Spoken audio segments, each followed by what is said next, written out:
అయితే కాంగ్రెస్ అభిమానులు చాలా మంది మా రేవంత్ అన్న ఏవైతే హామీలు ఇచ్చిండో అవి మాత్రమే కాదు, ఇవ్వని హామీలు కూడా కూడా చేసిండు అని ఎప్పటికప్పుడు వాళ్ళు సోషల్ మీడియాలో వాళ్ళ రేవంత్ అన్న గురించి, కాంగ్రెస్ సర్కార్ గురించి భజన చేస్తున్నారు.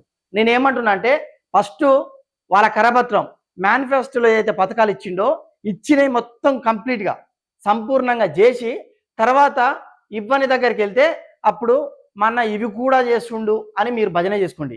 అంటే ఆల్మోస్ట్ దాదాపుగా 2.5 సంవత్సరాలు అవుతుంది. మేనిఫెస్టో మీద ఉన్న ఆ 6 హామీలు ఏవైతే ఉన్నాయో వాటి గురించి మాట్లాడుకుందాం. ఈ హామీలు ప్రతి ఇంటికి దక్కాయా, ప్రతి ఇంటికి చేరాయా? మీరు కాంగ్రెసా, బీజేపీ, బీఆర్ఎస్ తెలియదు. ఎందుకంటే మీ వరకు వచ్చినాయా? ఒక సిటిజన్గా, తెలంగాణ పౌరుడిగా మీరు ఇది కొంచెం పర్సనల్గా తీసుకోండి. మాది కాంగ్రెస్ పార్టీ కదా, వీడెవడు మా రేవంత్ అన్నను వ్యతిరేకిస్తుడు అని అపార్థం చేసుకోకుండా మీ వరకైనా ఈ పథకాలు వచ్చాయా? 1 by 1 మాట్లాడుకుందాం కాంగ్రెస్ 6 గ్యారెంటీల గురించి.